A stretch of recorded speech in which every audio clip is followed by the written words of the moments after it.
Hello friends. आज हम लोग देखने वाले हैं भारतीय संविधान के भाग और अनुसूचियाँ।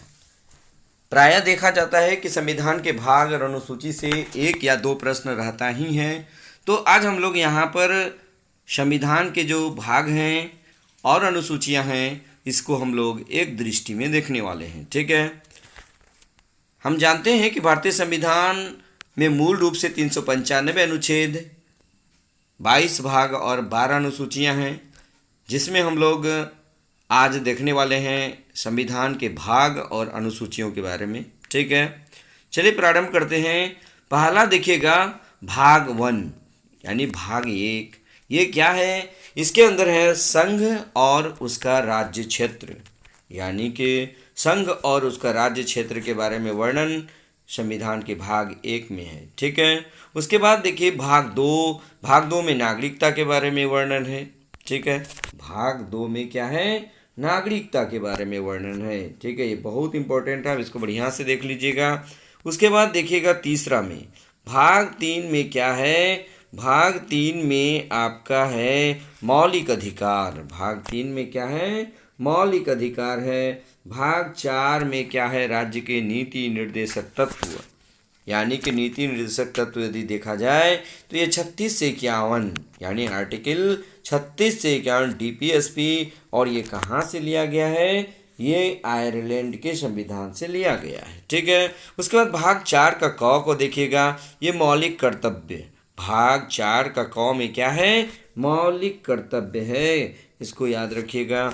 उसके बाद देखिएगा भाग 5 में क्या है? तो भाग 5 में आपका है संघ, यानी कि संघ के बारे में, द यूनियन इंग्लिश में कह सकते हैं। ये 52 से आर्टिकल 52 से 151 के बीच इसके अंदर आता है। उसके बाद भाग 6 में यदि देखिएगा तो भाग 6 में राज्य है, द स्टेट्स, यानी कि जो स्टेट्स के बारे में, राज्यों के बारे में वर्णन है, ये भाग 6 में है। ये अनुच्छेद 152 से 237 के तहत, यानी 152 से 237 इसके अंदर आता है, राज्य के अंदर आता है। ठीक है, चलिए उसके बाद हम लोग देखते हैं भाग 7। भाग 7 में देखिएगा, भाग 7 में प्रथम अनुसूची के भाग ख के राज्य, और ये क्या है? ये निश्चित हो चुके हैं, तो ये पूछे जाने की संभावना बिल्कुल नहीं है। ठीक है। उसके बाद भाग 8 में देखते हैं। भाग 8 में क्या है? संघ राज्य क्षेत्र के बारे में वर्णन है, यानी भाग 8 में संघ राज्य क्षेत्र, द यूनियन टेरिटोरीज, यानी कि केंद्र शासित प्रदेशों के बारे में वर्णन है।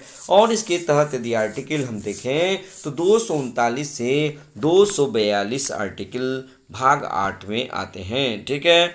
उसके बाद हम लोग देखते हैं भाग 9, यानी भाग 9 में देखिए इसमें है पंचायतें। भाग 9 में क्या है? इसमें द पंचायत, यानी कि अनुच्छेद 243 से 243 का मूर्धन्य 9। ठीक है, यानी कि देखिए इसको 73वां संविधान संशोधन 1992 द्वारा अंतः स्थापित किया गया है। तो भाग 9 में क्या है? तो भाग 9 में पंचायतें हैं। भाग 9 में पंचायतें हैं। ठीक है, आर्टिकल कितना से कितना? 243 से 243 का 9। ठीक है। उसके बाद देखिएगा भाग 9 का क। भाग 9 का क में क्या है? नगर पालिकाएँ हैं। क्या है? नगर पालिका, द म्यूनिसिपैलिटीज। ये आर्टिकल 243 का त से 243 या 6 तक है, और ये 74वें संविधान संशोधन 1992 द्वारा जोड़ा गया है, यानी 74वां संविधान संशोधन भाग 9 का क से संबंधित है। ठीक है। उसके बाद देखिएगा भाग 10। भाग 10 में क्या है? भाग 10 में अनुसूचित जाति तथा अनुसूचित जनजाति क्षेत्र, यानी अनुसूचित और अनुसूचित जनजाति क्षेत्र के बारे में भाग 10 के तहत वर्णन किया गया है। उसके बाद भाग 11 में क्या है? संघ तथा राज्यों के मध्य संबंध। संघ तथा राज्यों के मध्य संबंध जो है ये भाग 11 के तहत आता है। ठीक है। उसके बाद देखिए भाग 12। भाग 12 में क्या है? वित्त और संपत्ति, संविदाएं और वाद, ये है। उसके भाग 13 में देखिए भारत के राज्य क्षेत्र के भीतर व्यापार, वाणिज्य तथा समागमन। ठीक है। उसके बाद भाग 14 की बात यदि की जाए तो भाग 14 में आपका क्या है? तो भाग 14 में आपका है संघ तथा राज्यों के अधीन सेवाएं। संघ तथा राज्यों के अधीन सेवाएं यानी service under the union and the states, इसके तहत आर्टिकल की बात यदि की जाए 308 से 323 आता है। ठीक है, उसके बाद देखिए भाग 14 का ये अधिकरण। अधिकरण जो है ये बहुत ही इंपॉर्टेंट टॉपिक होता है, ट्रिब्यूनल्स जिसको बोलते हैं। 323 का क से 323 का ख यानी दो ही आर्टिकल है, और ये 42वें संविधान संशोधन 1976 द्वारा इसको शामिल किया गया है। ठीक है, किसको? अधिकरण को। ठीक है, उसके बाद देखिएगा 15, ये बहुत ही इंपॉर्टेंट है। 15 क्या है? निर्वाचन है। 15 क्या है? निर्वाचन, यानी कि भाग 15 में निर्वाचन का जिक्र है। 324 आर्टिकल से 329 का इसके तहत शामिल किए जाते हैं। ठीक है, उसके बाद देखिए भाग 16, इसमें है कुछ वर्गों के संबंध में विशेष उपबंध है। और 17 में हम लोग देखते हैं, 17 में क्या है? तो 17 में राजभाषा है। 17 में क्या है? राजभाषा है। और 18 में है आपात उपबंध। 18 में क्या है? आपात उपबंध है। आपात उपबंध जर्मनी से लिया गया। ठीक है, और इसके तहत जो है कौन कौन सा आर्टिकल आता है इसमें? 352 से 360, यानी 352 जो है, 352, 56 और 60, ये 3 आर्टिकल इसके तहत आता है। ठीक है, आपात उपबंध यानी 352 से 360 इसके तहत आता है। ठीक है, उसके बाद हम लोग देखते हैं भाग 19। भाग 19 के बारे में यदि बात की जाए तो ये मिसलेनियस टाइप है, विविध टाइप है। ठीक है, उसके बाद ये भाग 19 हो गया। ठीक है, उसके बाद देखिएगा भाग 20। ठीक है, भाग 20,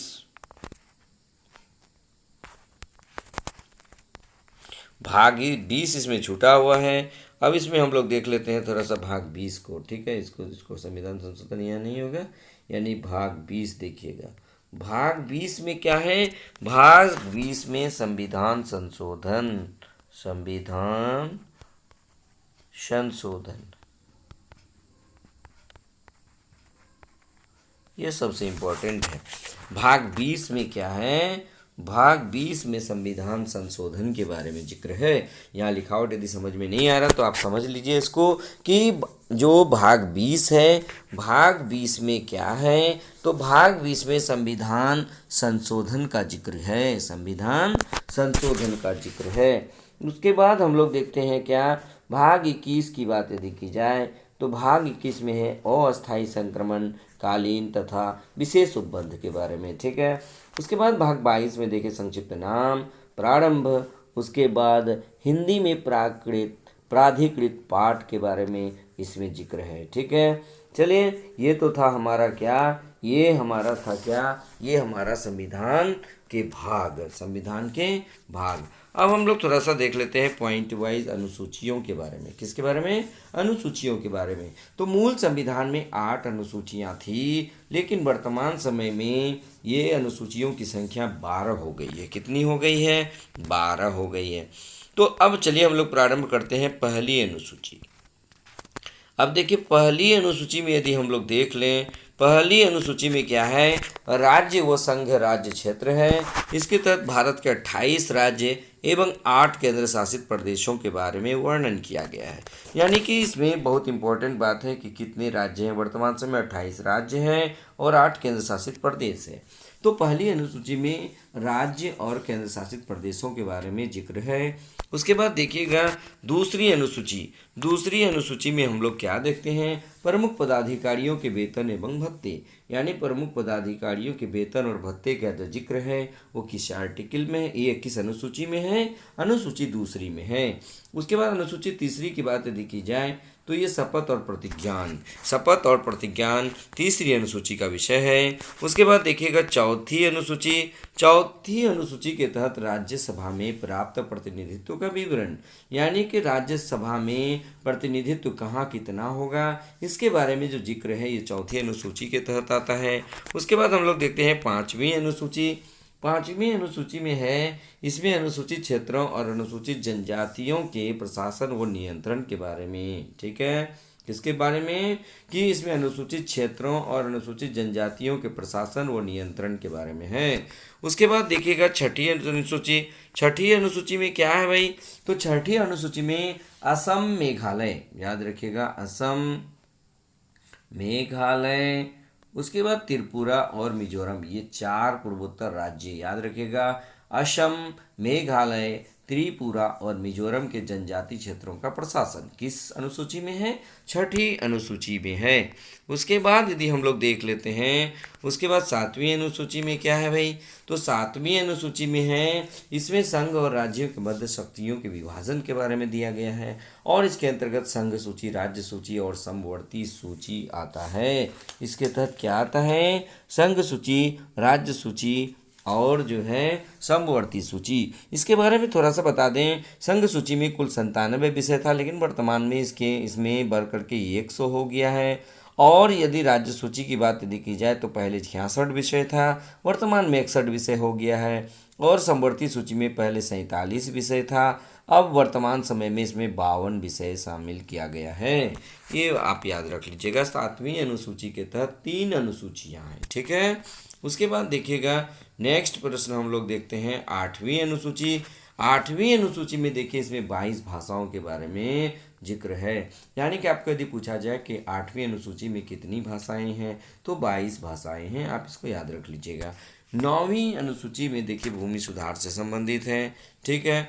उसके बाद देखिए भूमि सुधार यदि बोले तो इसमें क्या होता है कि इसमें अधिनियम और विनियमों के विधि मान्यकरण का उपबंध किया गया है। इस अनुसूची में सम्मिलित विषयों को न्यायालय में चुनौती नहीं दी जा सकती। वर्तमान समय में अनुसूची में 284 अधिनियम है। यह प्रथम संविधान संशोधन 1951 द्वारा जोड़ी गई थी, ठीक है। चलिए, ये हो गया। अब हम लोग देखते हैं क्या कि 10वीं अनुसूची। 10वीं अनुसूची में क्या है? इसमें है दल बदल। इसमें दल बदल से संबंधित प्रावधान किया गया है। और 11वीं सूची की बात यदि की जाए तो 11वीं अनुसूची में पंचायतों को शक्तियों तथा प्राधिकार प्रदान किया गया है। यानी पंचायती राज के बारे में 11वीं अनुसूची में जिक्र है, ठीक है। और ये जो पंचायत है, इसमें कुल 29 विषय हैं। ये भी क्वेश्चन बहुत इंपॉर्टेंट है कि पंचायतों को कार्य करने के लिए कुल कितने विषय प्रदान किया गया है? 29 विषय प्रदान किया गया है। और ये 73वें संविधान संशोधन द्वारा 1992 में जोड़ा गया था, ठीक है। उसके बाद 12वीं अनुसूची की बात यदि की जाए, इसमें यह नगर पालिका की शक्तियों से संबंधित है और इसमें कुल विषय कितना है? 18 विषय है। और ये भी 74वां संविधान संशोधन 1992 द्वारा जोड़ा गया था, ठीक है। तो इस प्रकार हम लोग यहाँ पर क्या देखें कि अनुसूचियाँ और जो भाग है इसके बारे में आज हम लोग यहाँ पर संपूर्ण जानकारी प्राप्त की है, ठीक है। तो यदि आप हमारे वीडियो में नहीं हैं तो या हमारे चैनल में नहीं हैं तो आप हमारे चैनल को सब्सक्राइब कर दीजिएगा, बेल आइकन दबा दीजिएगा। इसके बाद जो हमारा आएगा तो महत्वपूर्ण संविधान संशोधन पर एक वीडियो आने वाला है और जो एक महत्वपूर्ण आर्टिकल पर वीडियो आने वाला है। आप वो 2 वीडियो अवश्य देखिएगा ताकि परीक्षा में पूछे जाने वाले सभी संविधान संशोधन जो परीक्षा की दृष्टि से इम्पोर्टेंट है, यद्यपि अब तक 105 संविधान संशोधन किए जा चुके हैं, तो 105 का 105 याद रखना तो पॉसिबल नहीं है, लेकिन वैसे तमाम संशोधन को हम याद रखेंगे जो परीक्षा की दृष्टि से इम्पोर्टेंट है, ठीक है। तो उसके लिए एक अलग से वीडियो हम बनाने वाले हैं, आप उस वीडियो को जरूर देखिएगा। यदि आप सब्सक्राइब कर देते हैं तो आप नोटिफिकेशन ऑन कर देते हैं तो आपको उसकी जानकारी नोटिफिकेशंस के माध्यम से मिल जाएगा, ठीक है। तो बस उसको आप ज़रूर देखिएगा ताकि आप अपना सुनिश्चित कर पाएँ 1 से 2 नंबर, ठीक है। और महत्वपूर्ण आर्टिकल उससे संबंधित भी वीडियो हम डालने वाले हैं, उसको भी देख लीजिएगा। अब 395 आर्टिकल है, तमाम को देखना, तमाम को याद करना उतना आसान नहीं है, लेकिन इसमें हम लोग ऐसे इंपॉर्टेंट 50 आर्टिकल को याद कर लेंगे ताकि हम लोग परीक्षा में आंसर कर पाएँ, ठीक है। तो उसको ज़रूर देखिएगा, ठीक है। बस इतना ही, आज के वीडियो में इतना ही। धन्यवाद।